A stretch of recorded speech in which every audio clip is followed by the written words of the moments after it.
2020. Right now, 2012. Welcome to the show. Headquarters Show Me 10-8. Tonight, I got a special guest. One of my good friends, Zach Kraft. You know, as you can see on the left, you know, that's him and I way back in the day, our OPD days. And then, of course, he's a father, you know, beautiful girl, little blessed.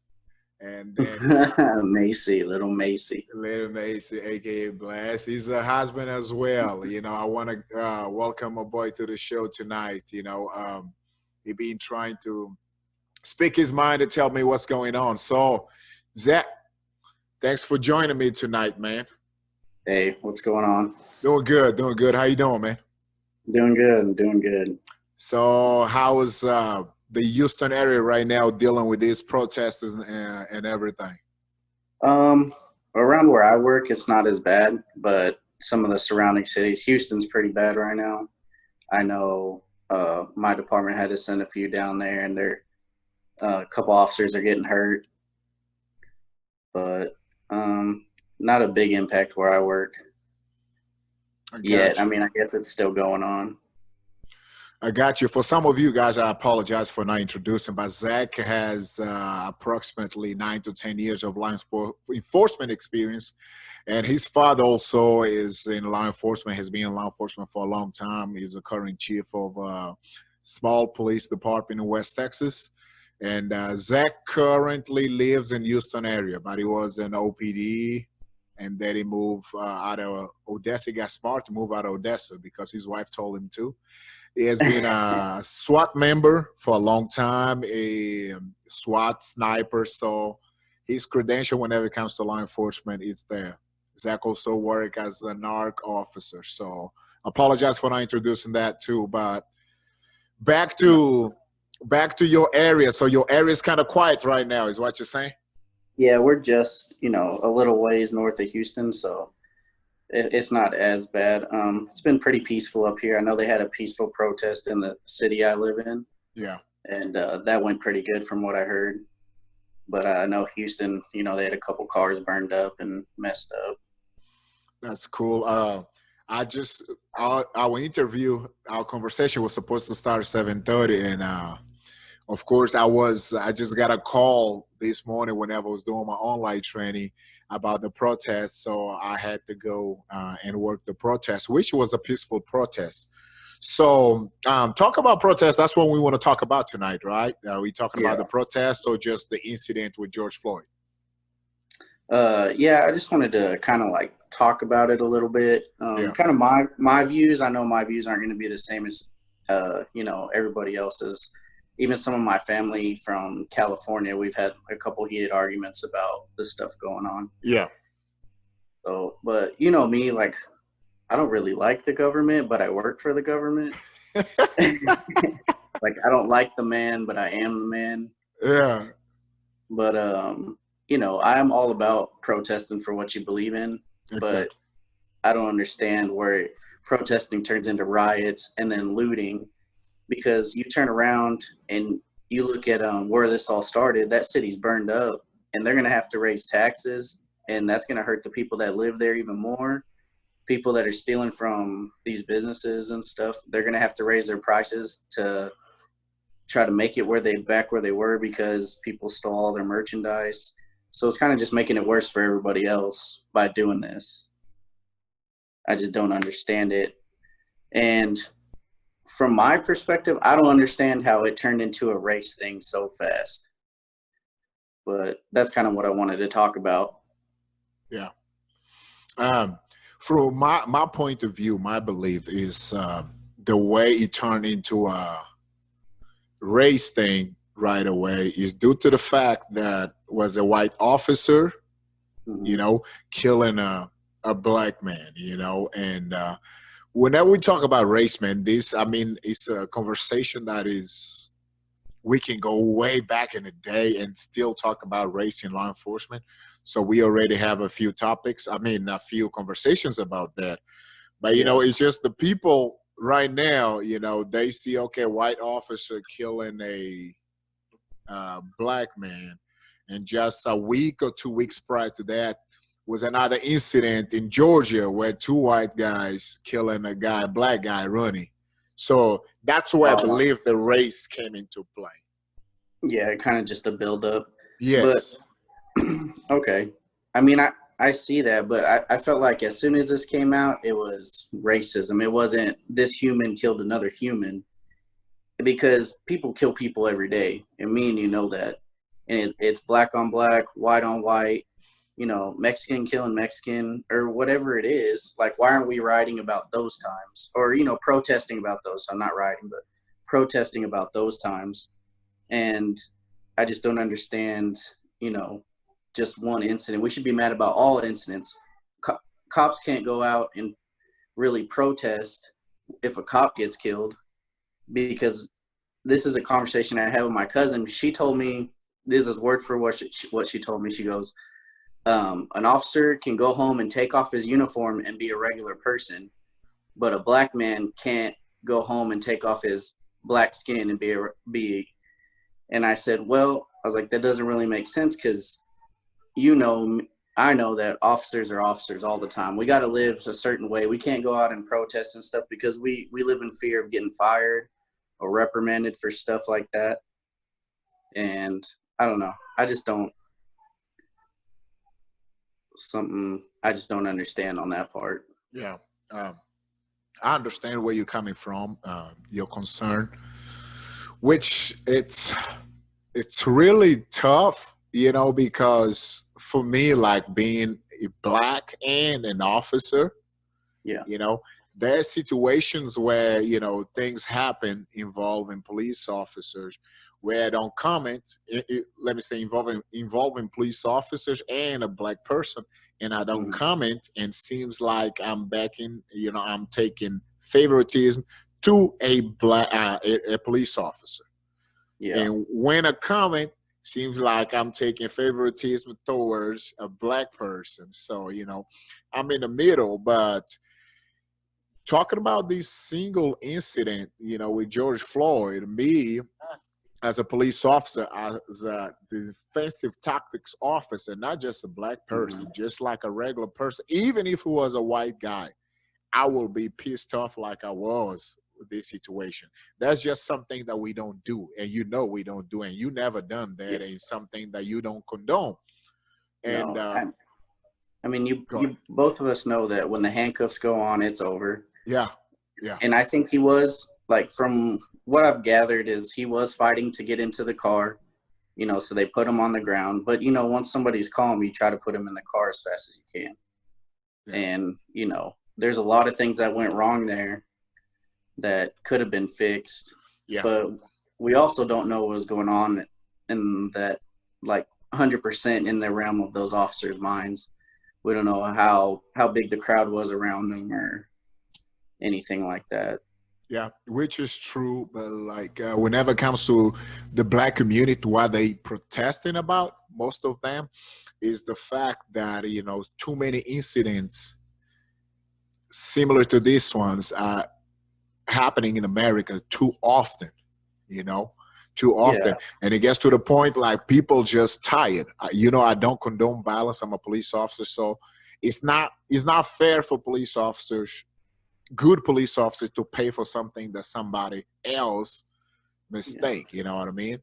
But Yeah, I get it. then you got some black people, black protesters, be like, well, not every black person is a bad person as well. So it's Yeah. just I mean, I see that, because not every cop's a bad cop. I yeah. mean, this one cop did something wrong, and now everybody's marked that way.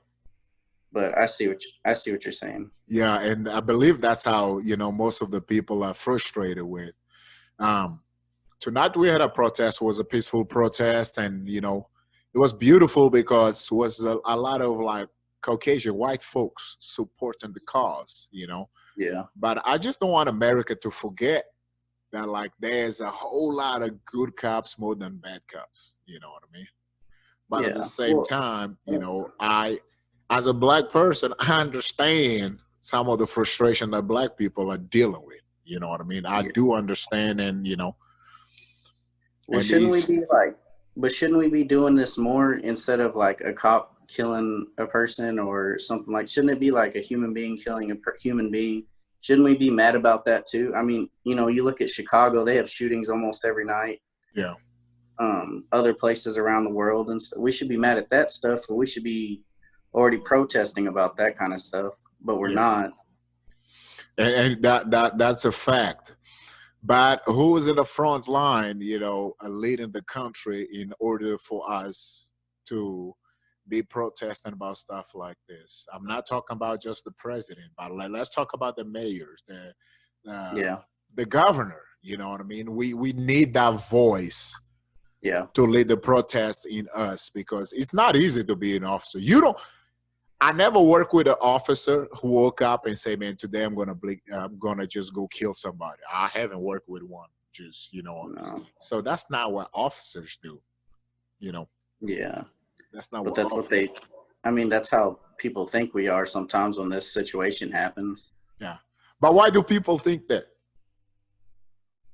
I mean, they just take one situation and they see how that bad cop is or whatever, and then they just apply it to us because we all look the same. We're all uniformed.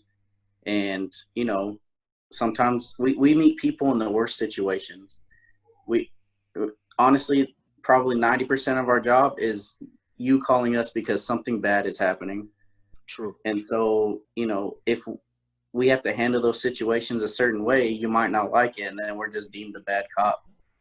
And, we always have to be aware of our safety and all that stuff. So we are pretty serious when we get there and stuff. So, I mean, I guess that's where people get a bad stigma about us, but we're just trying to protect ourselves as much as we're trying to go there and help you. Okay. I remember back in Odessa, you work on a south side, which is more predominant Black people.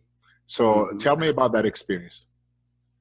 Yeah, I mean, that's where I was put on the south side, Snyder Street. There's a lot of, dope down there people were selling, but there's a lot of good people down there too. I remember I'd walk the block. I remember drinking sweet tea with across the street from a crack house, sitting down with a 90-year-old lady. She offered me sweet tea, so we sat there in her front yard, community policing and stuff. I mean, it was a great experience. Yeah. Don't you think we need more community policing in America?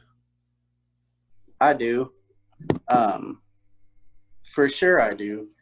But the community's also got to be willing to cooperate also, Like we can go out there and say, "Hey, do y'all want a coffee with a cop and stuff?" and only 2 people show up, or we're walking the block and we hear "fuck the police." People think we're hard as steel, but sometimes that's stuff. I remember I chased a guy one time down there, and I chased them all, and the whole neighborhood was cheering this guy on to get away from me. And we were looking for if he dropped something or whatever after the fact, and this little 3-year-old girl comes up to me, and I'm thinking I'm like, "Hey," and she goes, "Cops ain't gonna find shit," and walks away. 3-year-old, 4-year-old girl. Yeah. And that was pretty early on in my career, so that was kind of a culture shock for me. But I think if you raise your kids, or like we hear it all the time, "Oh, I'm gonna make that cop arrest you" and stuff, they're gonna be afraid of the police, and it shouldn't be that way. Yeah. That was a really good point that you just made. The whole community is cheering for that person, that Black person, to get away. Now, let's look back. I'm playing devil's advocate right here. So Okay. we go into this neighborhood, predominant Black neighborhood, Okay. which they don't like cops. And then we start thinking about, why do they don't like cops? You know what I mean? And that's one thing that our departments are not teaching us. Yeah. Whenever we jump in to become a police officers, okay, why is the Black community not a fan of cops? Why these kids saying "fuck the police"? Why these kids not supporting? Why is all of this happening? Before we send somebody, special, a white, not even a white, any cop, to neighborhoods like that, we got to ask, what kind of problems are we having there, or we had there? Because as you and I know, man, most of the neighborhoods that we talking about is not something that has just started today. You know, you got your dad talking about, oh yeah, we used to go down certain street and bust. Work in the same street. Yeah, work in the same street. So like you said, you work for the man. And for me, it's hard for me to just single-handed just blame the people on the front line, you know, the patrol, just go out and arrest people. I mean, somebody makes the law. These legislators out there drinking whiskey, smoking cigars, and we the ones being, they say fuck the police to us on the laws that we didn't make it. We didn't that cops didn't even write.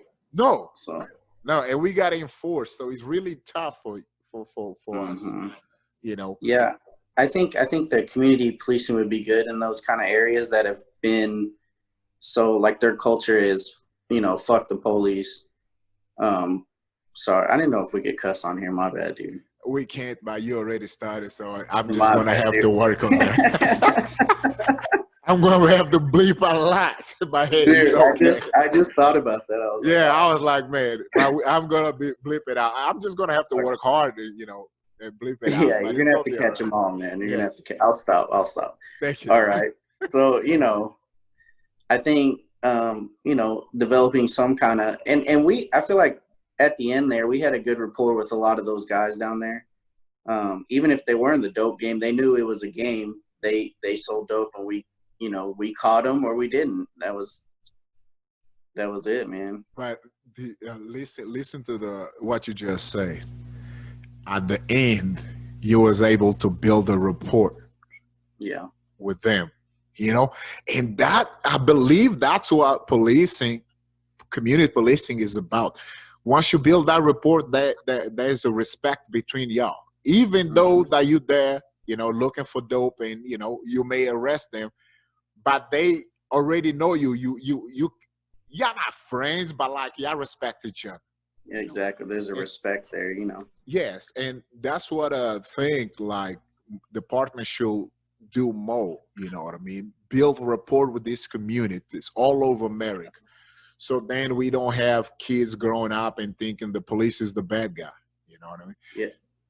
So another point that was brought up to me by one of my cousins, they said, well, the police need more training, and they need to hire better people. But the problem is nobody wants to be a cop anymore. Yeah. And then, you know, I'm pretty sure you've seen a change in the short time we've been cops. You've seen a change from when we came up to the officers that are getting hired now. And I think a lot of it is people just don't know how to talk to people anymore. Ooh. People are awkward, you know, and they don't know how to start a conversation with somebody. And I guess there needs to be new training on how to have a conversation with a person. Because people are always down in their cell phones and talking text, or, you know, but when they meet in person, you know, they don't know how to interact with people. And I think that's a big problem that's coming up with our policing right now.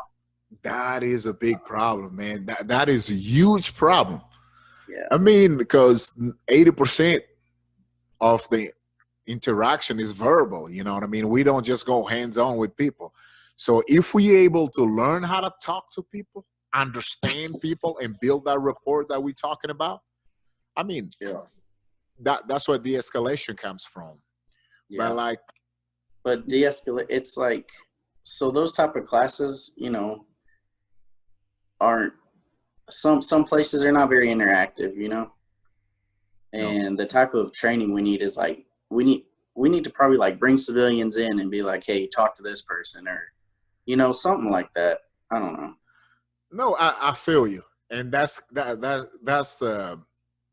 was one of my comments the other day. I said we need more training, and people straight up assume whenever I say training, I'm talking about physical training or DT training. No, it's not DT training. I'm talking about training in sensitivity, you know, culture, you know, conversation, know how to talk to people, de-escalation, intelligence, we're not talking to people. We're not talking to people. We just, when I say we, I'm talking about the police in general, especially if you have a rookie. Let me say a rookie who went to like a very segregated school or small school, Zach. Yeah. Where never seen a black guy. The only time that he's seen a black guy is when he played against him on football or basketball. So all interaction that they had was on a court, on a football field. Hey, all of the sudden, I think I had like 3 black people in my school. 3 black people. And all of a sudden, you gotta go and confront a black person. Yeah. And you may be arresting this guy, but you never had a conversation with black folk. And how that work? You know what I mean? Yeah. I feel like you gotta better that. Yeah, and you gotta immerse yourself in that type of culture to understand, everybody's different type of culture. Exactly. Whether it's Mexican or black, you gotta understand it, and that should probably be something that we look at training in. Because you can't talk to, one person the way you can talk to the other without getting offended. True that. And that's where cultural diversity comes into play. But we cannot have cultural diversity training just 8 hours or 24 hours and then we're done. We scratch that. Oh, yeah, I'm going to get my intermediate certificate. No, I mean, that you forgot. So you just go into the classroom just to get the credit and be done, but it should be something that we train, we roll call, and to better understand each other. Yeah, for sure. Better understand each other. And black people right now frustrated because they've been fighting this battle for a long time. Yeah, I understand that. But what I don't understand is all these little so I think like protests they're a lot different than they were back then. Like protests now, it's like to be popular. Hold on, you got me? Yeah. To be popular on social media, I feel like people are doing it just to get onto some kind of news network or these little kids with skateboards breaking windows for no reason. They don't even know why they're there. But if you're protesting back in the day, you had to make a phone call or you were already part of an organization that's like, hey, we're going to organize a protest. And let's go out here and do it right and stuff. They were more involved, not just send out a mass text saying, hey, be here. And people don't even know why they're going to be there. Yeah, and people will take advantage of, a good protest just to get some free stuff. And it makes the protest look like the Black Lives Matter protests. A lot of them are peaceful. Yes. But it just takes those other groups that come in or, that one rogue person that's going to come in and start. And jeopardize everything. Yeah. Mm-hmm. And it's like, oh, go ahead. No, it's just the society that we live in. It's sad. It's sad because, we going away from something that could be good. You know what I mean? Something just that could bring unity. Like tonight was awesome. Like over here in Stephenville, not a lot of black folks in this town. But like you could see was like maybe a couple hundred people, and most of them were white folks. Peaceful protest, and black people, white people, Hispanic, all together protesting for one common reason, one common goal. That's beautiful, Yeah. But then you have some people infiltrating these protests and causing, all this stuff that we see on TV. Yeah, and it just causes havoc for, the cities. Police officers are getting hurt. Innocent people are getting hurt. I don't know if you saw that FedEx truck one where he didn't even know he was dragging that guy, but they were stealing packages from the back of his truck. Yeah. It just doesn't help nobody to act like that, I guess. It doesn't help nobody. But I do understand why black people are there. And I understand why this is happening, but I feel like it got way out of hand. Yeah. I understand, and I agree with you. So how is the change from Odessa to Houston area? There's trees and water and stuff, so that's pretty dope. You don't have to tell me that because I see you all the time on a freaking, lake or river. Do you even Yeah. work right now? No. How do you guys do like shift? You It's a do 12-hour shifts. 12-hour Yeah. shift? The Yeah. same So you get a as lot of so you, time off. Yeah. so 2 days this week, then 5 days the next week. Yeah. Okay, you're not required to work overtime. We have some overtime, but not like when we started where you had mandatory overtime. So I guess you're just balling, just making a lot of money. You don't have to work overtime, right? No. My wife's a nurse. You got to remember that. She's the breadwinner. She's the breadwinner. I feel you, man. Man, I really appreciate you coming out and talk to me, and that's what the show is about. I'm not picking sides. I just want to talk to people. Everybody has different opinion. Everybody feels different way. So it's fair for us to be able to express ourselves in a very educated manner. No, I appreciate you giving me the time to talk on here. And then I want to be on again later, talk about some PTSD with cops and firemen. I wasn't laughing about that because that's a serious issue right now, man. That's a serious issue. And I bet like right after these events going on, so you combine this death of the murder of George Floyd and then combined with COVID-19, it's going to be a heck of a PTSD running around everywhere, man. Yeah, probably. You're right. Yeah. So talking about that, how do you deal with stress? You know me, I got a lot of hobbies. Fishing is my main one, being on the lake and just water and just keeping myself busy with hobbies. That's why I tell a lot of these new guys, because they tell me, oh, I go home and play video games. And I said, so you trade a violent environment sometimes to be on a violent environment on your TV. I said, that's pretty cool. No. I said, you need to get outside and you need to go get some exercise. Oh, yeah, big into fitness too. You gotta let those stressors out in certain ways. You gotta have hobbies, because if you don't, it's just gonna consume you. But a lot of these young guys just go home, play video games, stay home, get up and go back to work, and policing is their life. And I feel like being a police officer shouldn't define who you are. It shouldn't be who you are. It's a part of you, but it shouldn't be who you are. Like, I'd rather be known for being fishing all the time than being an officer. Man, that's important, man. That's very important, what you just said. And being police officer shouldn't be who you are. Why? I feel like if you let it be who you are 24/7, that's all, it's just going to consume you in that way. And there's too much stressors in life with that. You got to worry about being proper at work and professional.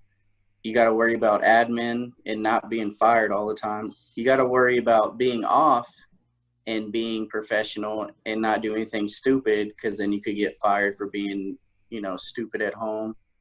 There's too many stressors. And like, I've talked to plenty of guys that have gotten out of the game and they just say, I'm so much more relaxed now because I don't have to worry about somebody looking over my shoulder. Yeah. Yeah. And that's a very great statement, because being a police officer is not who you are. So that's not your identity.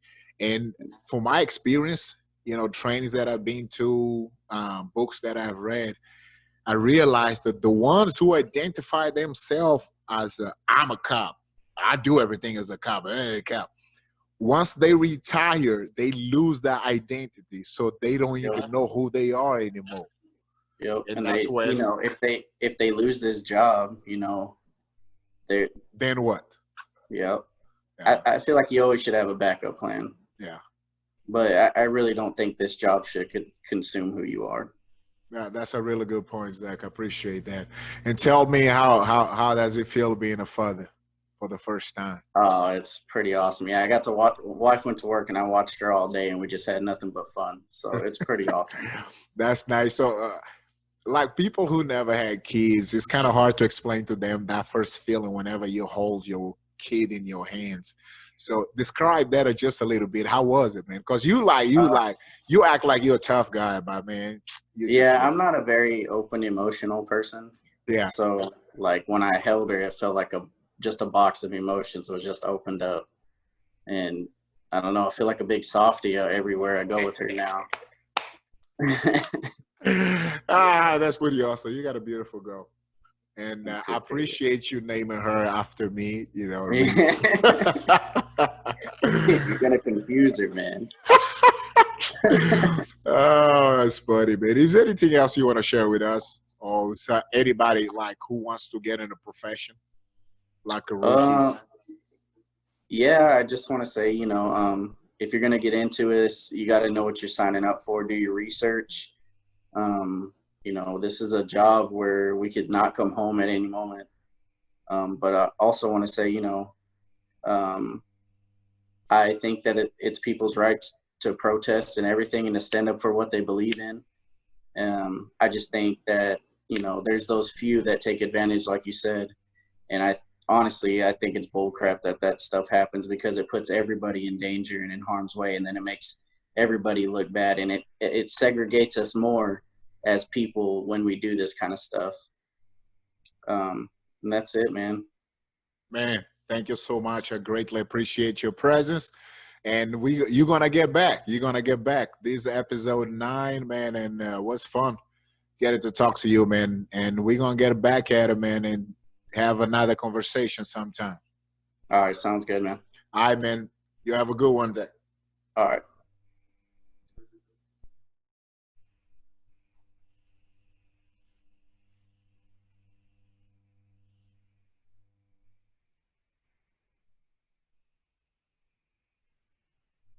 Yeah, that was a conversation with my man Zach, man, a good friend of mine. It was good to have him here with me.